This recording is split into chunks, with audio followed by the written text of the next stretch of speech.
Hi everyone, this is Eric from Dumb Game Dev, and today we're going to be looking at making a countdown timer. Of course, you could use this logic in reverse and create a count up timer. It doesn't have to be countdown, but that's what we're going to look at. As well as we want to be able to trigger that countdown timer to start or stop if we enter or exit or we have some other condition. So we're going to look at how to do this. So we might be using countdown timers to add some sort of agency to our game to make things, you got to move to the next section before the countdown ends, or it could be that an action has to be undertaken within that certain amount of time. So once our countdown timer is reached its limit, it's going to trigger an event. So let's get started. The first thing we're going to do is just build the countdown timer itself, and I'm going to attach mine to an empty game object. So I'll call my empty game object timer. And we're going to attach an FSM right away to this, so I'm going to open up my Playmaker tab, right click, choose Add FSM. So in state 1, how are we going to do this here? Why don't we add a variable first to hold our time. So we're going to use, let's just use a float. We're going to use a float. We could use an int, but we're going to use a float in this case. And I'm going to call this time. Pretty straightforward. And I'm going to set a value here of the time that I want. Say I'm going to have 60 seconds. And there we go. Now in the first state, I'm going to add a wait action. And I want it to wait 1 second before it goes to the next state. So new event, waited, and then go to the next state. So why don't we call this first state, we'll just call it wait so we know what it is. In the second state, we want to do some kind of mathematical operation. So let me write a description so that will help. We want to remove one float from time. So we'll just call this do time. So we want to remove a float from the time, so we're going to search for float. And down here in the math section, we got a bunch of float here, so we could use float subtract. It's not bad. I like to use the float operator. And the float operator allows you to do add, subtract, multiply, or divide. Because sometimes I like to change this. Like I said, if you want to add one, you could just do this easy. So I'm going to go subtract. And we're going to set up our time as our first variable. It's 60. And I want to subtract 1 for each second. And then once this is done, we're going to create a finished event, and it will go back. And do we want to store the results? Yes, we want to store the results back into time. So why don't we save this and hit play and just see what happens here.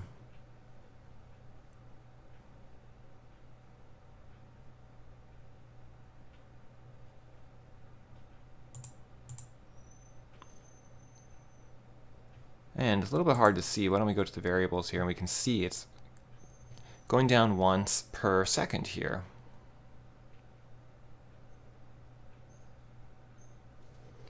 So that works exactly like we want. It has an easy countdown timer. Now we could even go one step farther with this. Let's make a new variable here instead of having 1 and say, we'll call this time per second. And we can go over to our variables and check the inspector button here, and then the inspector here. And now when we look at the inspector, we have our time here and our time per second.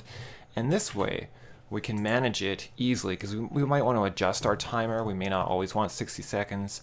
And we don't have to go into the FSM itself and go to the variables. We can just manage it from here.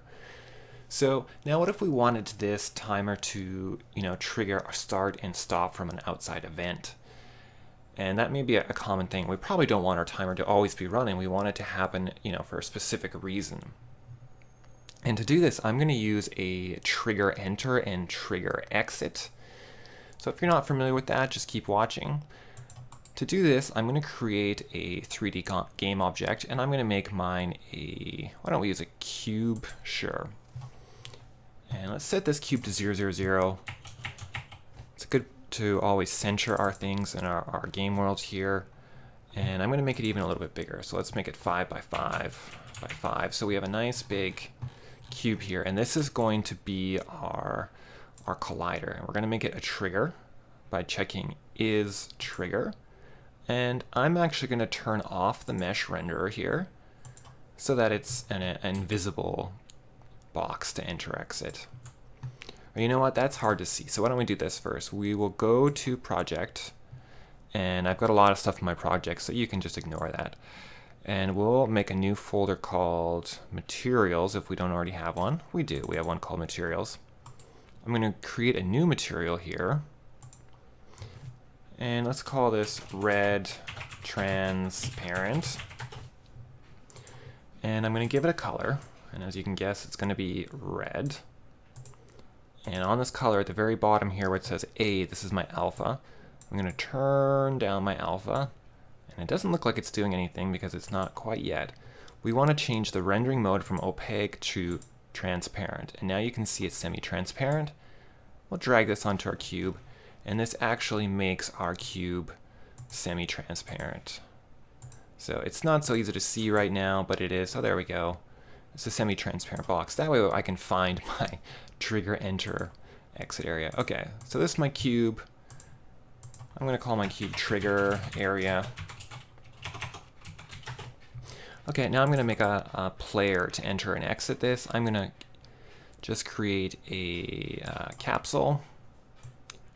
We'll move him out. We'll call this player. And we need to make sure that our player has a rigid body, otherwise he won't be able to trigger this area. So we'll make him is kinematic, so he doesn't float down and sink because of gravity. And now this should be able to trigger our zone. So on the trigger area, we're going to need a Playmaker FSM for this. Let's unlock this. We'll make a new FSM. And at the beginning, we're going to have we'll call it an off state.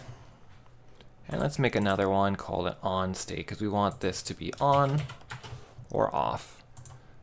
So for off, actually let's add our action first here. So let's search trigger, and we have this trigger event, the so commonly used trigger event, or trigger action, sorry. So trigger, use trigger event again. This time we want trigger exit, and we'll just use this event again. So now we've got when something enters this trigger area, it will send it to here, and now when something exits, it will send it back there. So we'll choose, say, a nice red color, and we can choose green. Let's make sure this works before we go any farther, so we'll save this. And I'm just going to throw my game view over here so I can see both at the same time. Push play. Let's grab our player and move him in. Oh, we better lock this FSM so we can see it. And there we go, we're triggering on and off. Now what we need this to do next is actually, we want it to turn on and off our timer when we are in or out of this trigger area. So why don't we go back to the timer. We'll unlock this. And on the timer, why don't we make a new state over here, and we'll call this one just do nothing. And I'll add my start state here because I don't want my timer to start right away. I just want it to do nothing. And I'm going to make two events, and we're going to make these global events. We'll call start timer, and we can call this stop timer. And so when the timer starts, I want it to go here. And when the timer stops, I want it to do nothing. just like this, stop timer, start timer. So that works for me. So we could make this one, maybe we can make this red, and we could make these two, whoopsie, if we grab them like this, we can make these green. So we know timer's on, timer's off. So we have two global events. Now we need to trigger these global events from our trigger area. So if we're off, we want to send an event.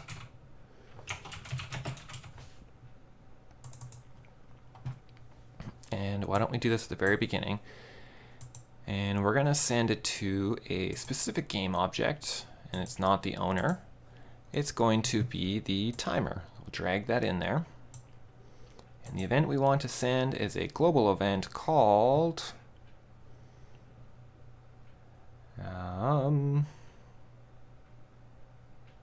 I forgot to make these global events. That's why I can't find it on this list. So let's go back to the timer, check our events, and see that we didn't check off this little box. This box makes it global, which means we can access these events from other FSMs. So go back to our timer, go here, now check our global events. It should be there. Stop timer. So why don't we copy this one? We'll go over to on and paste it. We'll do it first. And we don't want stop attack, we want timer. Start timer. As you can see, I got other things going on in this project. So stop timer, there we go. So let's save this. Okay, so we'll hit play. We'll lock this down and then we'll move in. Okay, so we're in, so the timer should be on. Let's check the timer.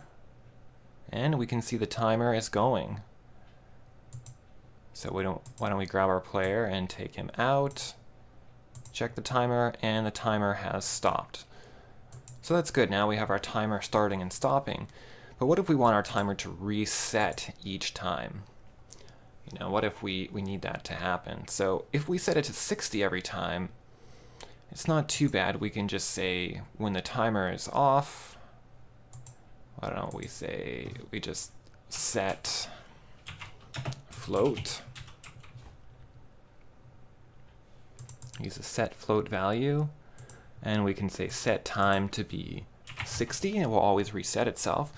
Of course, this will only work if we have it to set to 60. So if we change our 60 to something else, then that's not going to work. So we could use two set float values. So the first one we'll call maybe save time, because we're going to save the time. And we'll set it to 60, but just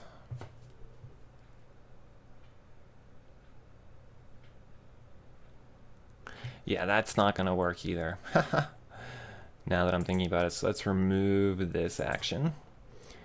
We need to have another state. Let's add another state here, and we will make this the start state,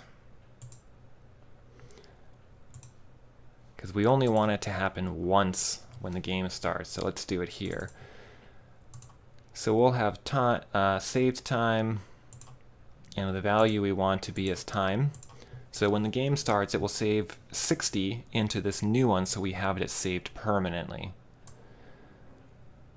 And in the stop timer event, we want to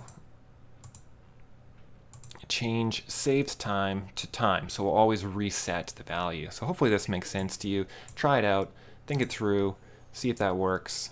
And why don't we change this to orange? We'll call this state initialize, because we only want it to happen once, because it's just at the start of the game. And let's hit play. We'll make sure this works for us.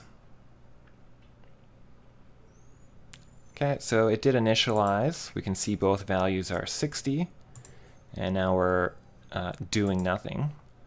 So let's go in here, and our timer should be counting down.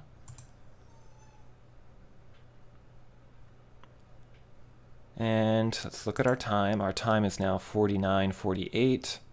Let's lock this down, grab the player and move him out. And now we can see our time is set back to 60. So this way we can reset the time, but still manage it from the inspector without that having to be a problem. Now I want one last thing to happen here, is when my time reaches 0, I want it to actually do something. So to do that, we need to compare this number, whatever it is, and in this case it's 60, we want to compare it to 0 or less than 0. So if it reaches 0 or less than 0, we want some special action to happen. So we're going to search compare.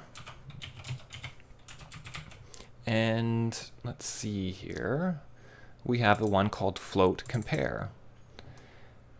And the number we want to compare to is our time. And if our time is equal to 0, we want a new event.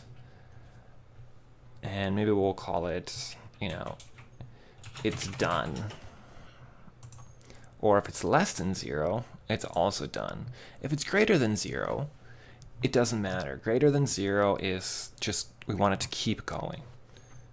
So we'll move this over, it's done, to a new state. And then we can call this state done. Maybe we're going to have it send an action or whatever we want it to do. I'm not going to have it do anything. I just want it to be there. And, let's give it another color. Maybe mine will be yellow. And let's check the inspector here. I don't want to wait 60 seconds to test this out. I just want to wait maybe I don't know, let's wait 5 seconds to see if this is going to work. Save. So let's make sure to lock this. Then we're going to grab our player and move him in.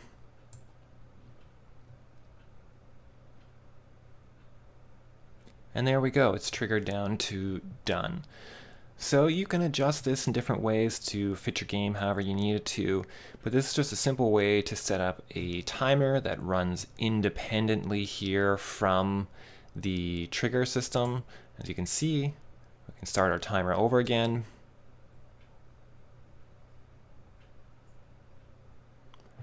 And this works well. So this is Eric for Dumb Game Dev. Don't forget to join us on our unofficial Playmaker Slack chat channel, and hopefully I'll see you there.